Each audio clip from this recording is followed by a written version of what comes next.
I discovered my wife's secret therapy documentation had turned me into a villain. I exposed her manipulation and ended our marriage forever now. Someone shows you exactly how little you deserve it. That's what happened when I found my wife's little project, a detailed documentation of every single thing she considered wrong with me, written specifically for her therapist. It was a Thursday evening when everything changed. She had left for her weekly therapy session, something she'd been doing for about 6 months now. She always came back with new theories about our relationship, new ways to analyze what I was doing wrong. I thought she was working on herself, getting better. Turns out she was building a case against me. I was looking for our warranty papers in her desk drawer when I found it, a thick, leather-bound notebook with her neat handwriting covering page after page. The title on the first page made my blood run cold: Behavioral Documentation, Session Notes, and Observations. I opened it, thinking maybe it was just general therapy notes. Boy, was I wrong. This was a detailed catalog of my supposed failures as a husband. Every conversation we'd had, every decision I'd made, every habit I had, all twisted into evidence of my inadequacy. Subject consistently dismisses my concerns about household management, one entry read. Shows classic signs of emotional unavailability when I try to discuss relationship improvements. Possible narcissistic tendencies when he prioritizes work commitments over my needs. Subject. She was calling me the subject, like I was some kind of experiment she was conducting. I kept reading, and it got worse. She had documented everything from how I loaded the dishwasher to how I responded to her complaints about my friends. But here's the thing, she had twisted every single event. That time I worked late to finish a project, she wrote it down as prioritizing career over family obligations. When I suggested we split the grocery shopping to save time, attempting to avoid responsibility for household planning. The worst part wasn't just the documentation itself, it was how she had twisted our conversations. She would write things like, when confronted about his dismissive behavior, subject became defensive and refused to acknowledge impact on my emotional well-being. I remembered those conversations differently. She would criticize something I did. I would explain my reasoning, and she would accuse me of not listening to her feelings. There were dozens of entries dating back months. She had been watching me, analyzing me, documenting every interaction like I was some kind of case study. And according to her notes, she was sharing all of this with her therapist every week. I sat there for a long time, reading through page after page of her twisted version of our marriage. She had documented arguments that never happened, interpreted innocent comments as attacks, and created a narrative where I was the villain in every scenario. But what really got me was the clinical tone. She wasn't writing about her husband, whom she loved but was having problems with. She was writing about a subject she was studying, a problem she was trying to solve with professional help. I heard her car pull into the driveway and quickly put the notebook back exactly where I found it. When she walked in, she had that satisfied look she always got after therapy sessions. "How was your session?" I asked, like I always did. "Really productive," she said, settling into her chair with a cup of tea. "We talked about communication patterns and how to address problematic behaviors in relationships." Problematic behaviors. I almost laughed. She was sitting there talking about her therapy session, where she had just spent an hour dissecting my character with a professional, and she was calling my behaviors problematic. "That's great," I said, keeping my voice neutral. "Anything specific you want to work on together?" "Well," she said, and I could see her shifting into what I now recognized as her analytical mode. "We discussed how defensive responses can shut down productive conversations. Maybe we could work on that." I nodded, playing along. "Anything else?" "Just general awareness of how our actions affect each other. Being more mindful of patterns that might be harmful to the relationship." The irony was incredible. She was talking about being mindful of harmful patterns, while she had been secretly documenting and psychoanalyzing me for months. But I kept my expression neutral, even interested. "That makes sense," I said. "I'm always open to improving things between us." She smiled, clearly pleased with my response. If only she knew what I was really thinking. I had discovered her secret weapon. Her carefully constructed narrative about our marriage. She thought she was building a case, creating evidence of my failures. What she didn't realize was that I had just discovered the rules of the game she was playing, and unlike her, I wasn't planning to play with a twisted version of reality. I was going to document the truth. That night, as she slept peacefully beside me, probably dreaming about her next therapy session, I lay awake thinking about what I had learned. My wife wasn't just unhappy with our marriage, she was systematically building a case against me, using professional validation to justify her perspective. The question was, what was I going to do about it? I could confront her directly, but that would just give her more material for her documentation. I could ignore it and hope things got better, but that seemed naive given what I had read. Or I could start documenting too. But unlike her, I would document what actually happened, not some twisted interpretation designed to make me look bad. If she wanted to play the documentation game, I could play it too. The difference was I would be documenting the truth. The next few days were like living in a completely different reality. Now that I knew what she was doing, I started seeing everything differently. Every conversation, every interaction, every seemingly innocent comment. I could practically see her mental notes being taken. She had therapy again the following Tuesday, and I watched her prepare for it like she was preparing for a business meeting. She would sit at the kitchen table beforehand, flipping through her notebook, adding little details, refining her observations. I pretended to be reading the news on my phone, but I was actually watching her work. "Did you remember to pick up milk yesterday?" she asked me that morning. "No, I forgot. I'll get it today after work." I watched her make a mental note. Sure enough, when I checked her notebook later that day, there it was. Subject demonstrates consistent pattern of forgetting household responsibilities despite repeated reminders. Shows lack of consideration for shared domestic obligations. The thing is, I had only forgotten milk once in the past month. But the way she wrote it, you would think I never contributed to household tasks. That's when I realized she wasn't just documenting selectively, she was actively distorting reality. I started keeping a small notebook of my own. Nothing fancy, just a simple record of actual events. When she asked me to pick up milk, when I forgot, when I remembered, when I did other household tasks she conveniently didn't document. Real events, real times, real context. The difference was striking. According to my notes, I had handled grocery shopping 12 times in the past month. According to her documentation, I had avoided grocery responsibilities and required constant reminders for basic household tasks. But the real revelation came when I started paying attention to how she interpreted our conversations. She would ask me something, I would give a straightforward answer, and somehow that became evidence of a character flaw. "How was work today?" she asked me one Wednesday evening. "Busy. We had a client meeting that ran long and I had to finish up some reports afterward. You seem stressed. Is everything okay?" "Just the usual work stuff. Nothing major." The next day, her notebook entry read, "Subject displays high stress levels but refuses to discuss emotional state. Demonstrates pattern of emotional withdrawal when facing professional challenges. Possible avoidance of vulnerability in relationship." I had told her exactly what was going on at work. She had asked if I was okay, and I had given her an honest answer. But somehow that became evidence that I was emotionally unavailable and avoiding vulnerability. That's when I realized what she was really doing. She wasn't documenting my behavior. She was creating a narrative. Every interaction was being filtered through a lens that made me look problematic, regardless of what actually happened. I started recording some of our conversations on my phone, not to use against her, but to make sure I wasn't going crazy. When you're constantly being told that your responses are defensive or dismissive, you start to question your own perception of reality. The recordings confirmed what I suspected. I was being reasonable, direct, and honest in our conversations. But she was interpreting everything I said as evidence of deeper problems. If I explained my point of view, I was being defensive. If I agreed with her, I was being dismissive.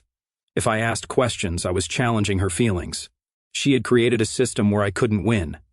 Every response I gave was automatically categorized as problematic behavior that needed to be addressed in therapy. Friday night, she came home from therapy with a new suggestion. "I've been thinking about our communication patterns," she said, settling into her analytical tone. "Maybe we should try scheduled check-ins. Set aside specific times to discuss how we're feeling about the relationship." "Okay," I said. "What would that look like?" "Well, we could sit down every Sunday evening and each share something that went well that week and something that could be improved." I almost laughed. She wanted to formalize the process of finding fault with me, but I played along. "That sounds reasonable. How long would these check-ins be?" "Maybe 30 minutes. Just enough time to really address any issues that come up." "And what if we don't have any issues to address?" She gave me a look that I now recognized as her preparing to document my response. There are always things that can be improved in a relationship. The goal is to be more aware of them. There it was. The assumption that there were always problems, always things that needed to be fixed. And based on her documentation, those problems were always mine. I agreed to the Sunday check-ins, but I also made a decision. I was going to start documenting these conversations too. Not her twisted interpretation of them, but what actually happened. Word for word if possible. Sunday came, and we had our first scheduled check-in. She had prepared notes, naturally. She started with what went well. I appreciated that you helped with the dishes on Wednesday. Then she moved to what could be improved. I think we could work on being more present during conversations. Sometimes it feels like you're not fully engaged when I'm trying to share something important. Can you give me a specific example? I asked. Well, last Tuesday when I was telling you about my conversation with my sister, you seemed distracted. I remembered that conversation. I had been listening, but I was also making dinner at the same time. I had asked questions about what her sister had said and given advice when she asked for it. I was listening, I said. I was just multitasking with dinner. But it felt like you weren't fully present for me. I understand that feeling, but I was engaged in the conversation. I asked questions and responded to what you were saying. I could see her making mental notes. Later, when I checked her notebook, there it was. During check-in, subject became defensive when confronted about inattentive behavior, refused to acknowledge impact on partner's emotional needs, insisted on being right rather than understanding feelings. But I had my own notes. I had written down exactly what was said, when it was said, and how the conversation actually went. I had been reasonable, I had asked for clarification, and I had explained my perspective without being defensive. The gap between reality and her documentation was becoming impossible to ignore. She wasn't just documenting my behavior, she was creating a fictional version of me that fit whatever narrative she wanted to present to her therapist. That night, I made a decision. If she wanted to document our marriage, fine. But I was going to document it too, and unlike her fantasy version, mine was going to be based on facts, not interpretations designed to make me look bad. I started keeping detailed records of everything, conversations, activities, who did what around the house, how conflicts were resolved, real documentation with dates, times, and context. No editorializing, no psychological analysis, just facts. What I discovered was that I wasn't the problem she was making me out to be. Was I perfect? No. But I wasn't the emotionally unavailable, defensive, problematic husband she was describing to her therapist. I was just married to someone who had decided that I was the problem and was determined to find evidence to support that conclusion, regardless of what actually happened. The question was, what was I going to do with this information? By the third week, she had become insufferable. Armed with her weekly therapy sessions and her growing collection of insights, she started treating our house like her personal psychology laboratory. And I was the unwilling test subject. I've been learning about attachment styles, she announced one evening, cornering me in the kitchen while I was making coffee. And I think you might have an avoidant attachment pattern. I looked at her, measuring my response carefully. Everything I said would end up in that notebook. What makes you think that? Well, when I try to have deep conversations about our relationship, you tend to change the subject or find something else to do. That's classic avoidant behavior. When have I done that? Just last week, when I wanted to talk about our future goals, you said you needed to check your email. I remembered that conversation differently. She had started talking about our future goals at 11 o'clock at night on a weeknight when I had an early meeting the next morning. I had asked if we could continue the conversation over the weekend when we had more time, but apparently that was avoidant behavior. I suggested we talk about it when we had more time to really focus on it, I said. See, you're being defensive about it right now. That's exactly what avoidant people do. There it was. The trap. If I explained my side, I was being defensive. If I didn't respond, I was being avoidant. She had created a system where any response I gave proved her point. I started noticing this pattern in every conversation. She would make an observation about my behavior, I would respond normally, and she would analyze my response as further evidence of whatever psychological issue she had decided I had that week. I think we should implement some boundaries around screen time, she said the next day. I've been reading about how technology affects relationship intimacy. What kind of boundaries? No phones during dinner, no checking work emails after 8 o'clock in the evening, and maybe one evening a week where we don't use any devices at all. The rules sounded reasonable enough, but I could see where this was heading. And if I need to check something urgent for work? That's exactly the kind of thinking that prioritizes work over our relationship. You're proving my point about your avoidant tendencies. I had asked a practical question about a work emergency, and somehow that became psychological evidence. But I decided to test something. You're right, those boundaries sound good. Let's try them. She looked slightly disappointed that I hadn't argued. Later, I found her notebook entry, subject agreed to boundaries but showed reluctance through questioning. Possible passive-aggressive compliance rather than genuine commitment to relationship improvement. I couldn't win. If I disagreed, I was being defensive. If I agreed, I was being passive-aggressive. She had created a narrative framework where every response I gave was pathological. But the real problem started when she began implementing her therapeutic insights as house rules. She posted a schedule on the refrigerator outlining our new relationship improvement routine: daily check-ins, weekly deeper conversations, monthly relationship assessments. She had turned our marriage into a full-time therapy project. I think we should start practicing active listening, she announced during one of our forced daily check-ins. When one person is talking, the other person has to repeat back what they heard before responding. Okay, I said, because what else could I say? So, let me start. I feel like you've been emotionally distant lately, and I need more emotional connection in our relationship. I repeated back what she said as instructed. Now you share something. I feel like we've been analyzing our relationship so much that we've stopped actually enjoying it. So what I'm hearing is that you think working on our relationship is a problem. Is that right? That's not what I said. I said that constant analysis might be preventing us from actually connecting naturally. But you see how that sounds dismissive of my needs for deeper connection. Every conversation became a therapy session. Every interaction was filtered through whatever psychological concept she had learned that week. She had turned our home into a clinical environment where I was constantly being evaluated and found lacking. The worst part was how she used her therapy sessions to validate her behavior. My therapist says that resistance to relationship work is a common defense mechanism, she would say. Or, according to my therapist, partners who avoid emotional intimacy often deflect by criticizing the process. She had found a professional who was apparently confirming all of her theories about my psychological defects. Every Tuesday, she would come home with new ammunition, new ways to analyze and categorize my responses. I started paying more attention to how she prepared for these sessions. She would spend Sunday evenings reviewing her notebook, adding details, cross-referencing events. She approached therapy like a lawyer preparing for trial, with me as the defendant. But here's what she didn't know. I had been doing my own research. I had been reading about documentation in relationships, about gaslighting, about psychological manipulation, and I had been keeping my own detailed records of what was actually happening. While she was documenting her interpretation of my behavior, I was documenting her actual behavior. The way she twisted conversations, the way she set up no-win scenarios, the way she used psychological terminology to shut down any disagreement. I had also started researching therapists, not to find one for myself, but to understand what kind of professional would validate the kind of documentation she was doing. What I learned was interesting. Most ethical therapists would be concerned about a client who was this focused on analyzing and documenting their partner's behavior. They would encourage the client to focus on their own responses and growth, not on building a case against their spouse.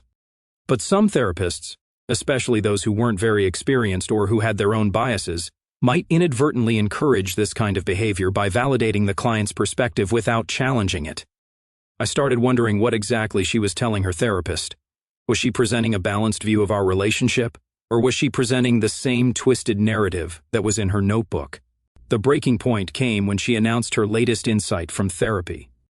"I've been discussing your resistance to emotional intimacy," she said, "and we think it might be helpful if you started seeing a therapist too. We, my therapist and I, think that couples therapy might not be effective until you address your individual issues with emotional availability."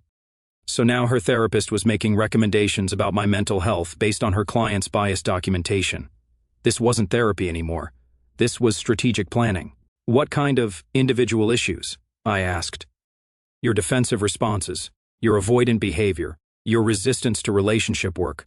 All of these could be addressed in individual therapy before we work on couples issues." I looked at her sitting there with her notebook, her therapeutic vocabulary, and her complete certainty that I was the problem. She had created an elaborate system to prove that everything wrong with our marriage was my fault, and she had found a professional to validate that system. I'll think about it, I said. That night, I made a decision. I had enough documentation of my own to see the pattern clearly. She wasn't trying to improve our relationship. She was trying to build a case that I was psychologically defective, and she was using a therapist to validate that case. If she wanted to play the documentation game, I could play it too. But I wasn't going to document twisted interpretations of reality. I was going to document the truth, and I was going to find a professional who could help me understand what was really happening in my marriage. The next morning, I called a lawyer. The lawyer was a middle-aged woman who specialized in family law. I brought my documentation, the real documentation, not the twisted fantasy version my wife had been creating. She listened as I explained the situation, occasionally raising an eyebrow as I described the extent of my wife's behavior. "This is concerning," she said after reviewing my notes. "What you're describing could be considered psychological manipulation. The documentation alone shows a pattern of systematic undermining. Is this normal in marriages that are struggling?"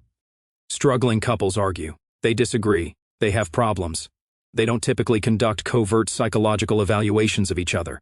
This is something else entirely. She was right. This wasn't a marriage problem. This was a systematic campaign to prove I was defective. And now my wife was escalating.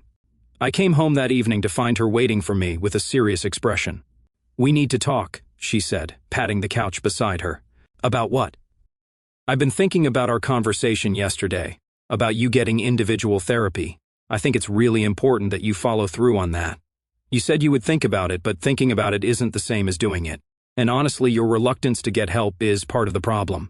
I sat down, keeping my expression neutral. "What do you mean?" "Well, I've been sharing our conversations with my therapist, and she's concerned about some of the patterns she's seeing. She thinks your resistance to therapy might indicate deeper issues." There it was. She was now using her therapist's professional opinion as a weapon. What kind of deeper issues? Possible narcissistic tendencies. People with those traits often resist therapy because they can't acknowledge their own problems. I almost laughed. According to her logic, if I went to therapy, it proved I had problems. If I didn't go to therapy, it proved I had worse problems. Another perfect no-win scenario. And if I disagree with that assessment, that would just prove the point. Narcissists always think they're right and everyone else is wrong. She had created the ultimate trap. Any response that wasn't complete submission to her psychological diagnosis was evidence that the diagnosis was correct. But I had been preparing for this moment. "That's interesting," I said calmly. "Can I ask you something?" "Of course." "How long have you been documenting my behavior for your therapist?" The question caught her off guard. I could see her trying to figure out how I knew about the documentation. "What do you mean?" "I mean the notebook where you write down everything I do and say, then analyze it for psychological problems. How long have you been doing that?" Her face went pale. "I don't know what you're talking about." "The leather notebook in your desk drawer. Behavioral documentation, session notes, and observations." Ring a bell? She was quiet for a long moment, clearly trying to decide how to handle this. Finally, she shifted into damage control mode. "That's just notes to help me remember things for therapy. Everyone does that. Everyone documents their spouse's behavior like a case study. Everyone calls their husband the subject. You went through my private things. I found it by accident. But that's not the point. The point is that you've been systematically documenting everything I do and twisting it to make me look psychologically defective. I'm not twisting anything. I'm documenting concerning behaviors that affect our relationship. Concerning behaviors like forgetting to buy milk once, or asking practical questions about your suggestions." She was getting defensive now, which was ironic given how often she accused me of that. "Those are just examples of larger patterns." "What larger patterns?" "That I work hard, that I ask questions when you make demands, that I don't automatically agree with every psychological theory you bring home from therapy? This is exactly what I'm talking about. You're being defensive and dismissive right now." I stood up, done with this conversation. "You know what? You're right. I am being defensive. When someone spends months secretly documenting my behavior and sharing it with a stranger to build a case that I'm psychologically defective, I get defensive. Most people would. She's not a stranger. She's a professional. She's a stranger to me. And she's making judgments about my mental health based on your biased documentation. That's not therapy. That's character assassination." My wife stood up too, clearly angry that her strategy wasn't working. "Fine. If you won't get help voluntarily, maybe we need to take a break from this marriage. There it was. The threat. Get psychological help for problems I didn't have or lose my marriage. But she had miscalculated. I wasn't the desperate, psychologically defective husband she had been documenting. I was someone who had been preparing for this moment. Maybe we do, I said calmly. She clearly wasn't expecting that response. What? Maybe we do need to take a break. In fact, maybe we need to separate permanently. You don't mean that. I absolutely mean that. I've spent months being analyzed, documented, and psychologically diagnosed by someone who decided I was the problem before she even started looking for evidence. I'm done. But you can't just give up on our marriage. I'm not giving up on our marriage. Our marriage ended when you decided to turn it into a psychological research project. I walked toward the door, then turned back. Oh, and one more thing. That documentation you've been keeping? I've been keeping my own, real documentation, not twisted interpretations. If you want to make this legal, bring it on. Her face went white. For the first time in months, she didn't have a psychological theory or therapeutic insight to throw at me. She just had the reality that her secret weapon wasn't so secret anymore. And unlike her fantasy documentation, mine would hold up in court. The next morning, she tried to backtrack. I found her sitting at the kitchen table with coffee and her most apologetic expression. I think we both said things we didn't mean last night, she began. I meant every word. But we can work through this. Maybe we just need to communicate better. I poured my own coffee and sat across from her. You want to communicate better? Let's communicate. Let's talk about how you've been secretly documenting my behavior for months and sharing it with a therapist to build a case that I'm psychologically defective. It wasn't like that. Then what was it like? She shifted uncomfortably. I was just trying to understand the patterns in our relationship. My therapist suggested I keep track of interactions so we could identify problem areas. Show me where in your notebook you documented anything positive I did. Show me where you wrote about your own behavior that might be problematic. Silence. You can't, because it doesn't exist. Your entire documentation project was designed to prove I was the problem.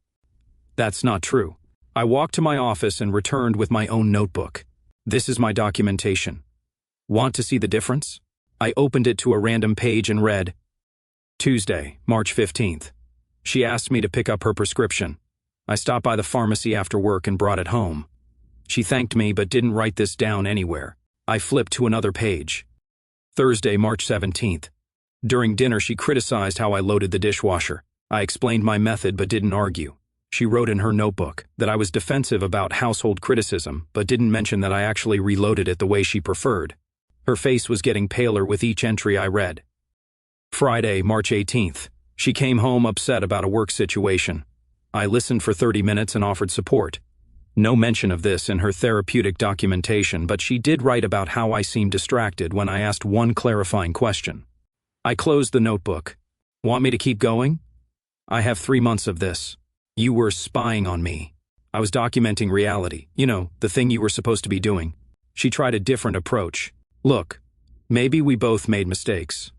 Maybe we can start fresh. Start fresh? You spent months building a psychological case against me. You told a therapist I have narcissistic tendencies.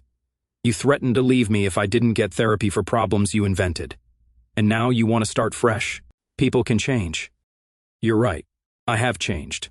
I'm no longer willing to be analyzed, documented, and psychologically diagnosed by someone who decided I was defective before she even started looking for evidence.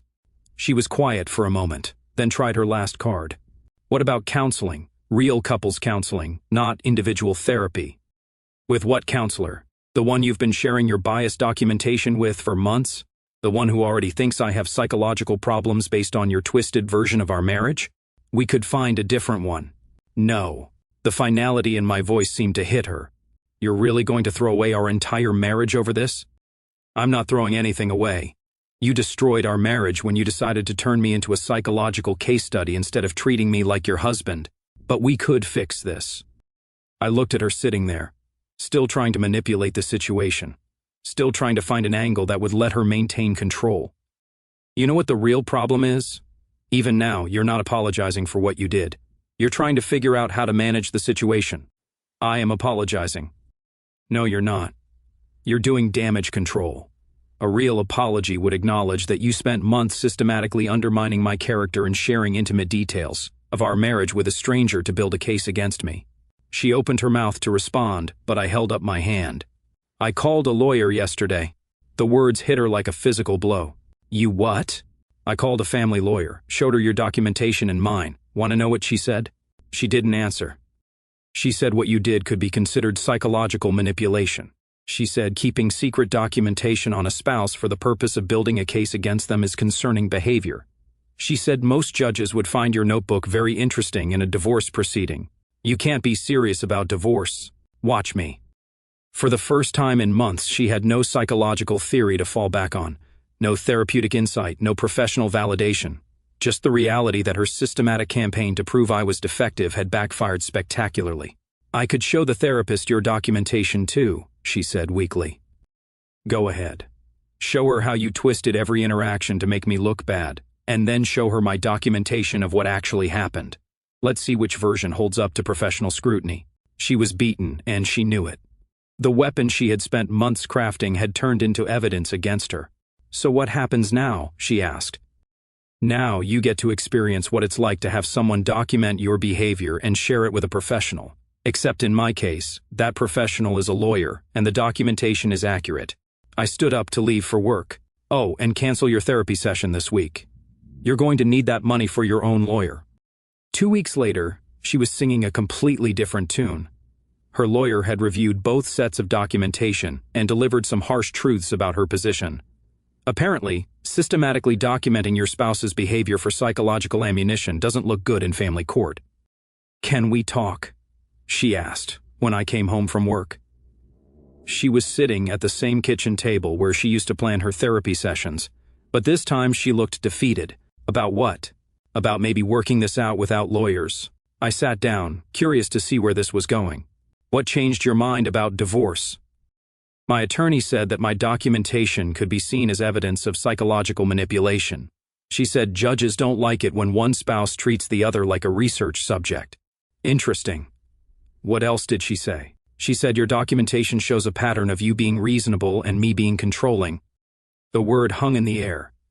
After months of being analyzed and diagnosed, she was finally getting a taste of professional evaluation herself. She also said that sharing intimate marriage details with a therapist for the purpose of building a case against my spouse could be considered a breach of marital privacy. And she strongly recommended I try to resolve this without going to court. I leaned back in my chair.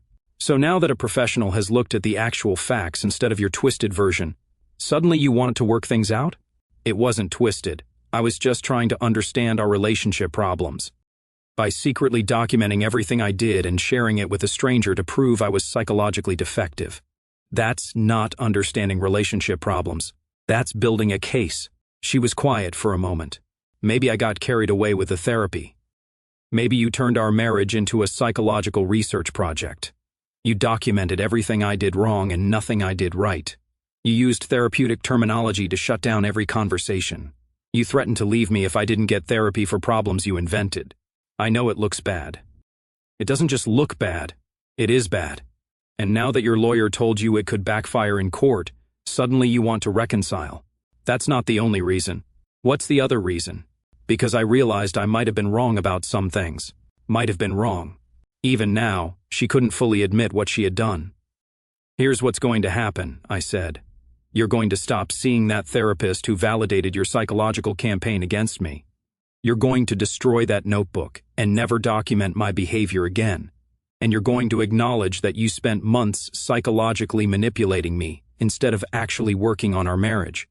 If you do all that, then maybe we can have an actual conversation about whether this marriage is worth saving. Not a therapy session, not a psychological evaluation, just two people talking honestly. I can do that. Can you?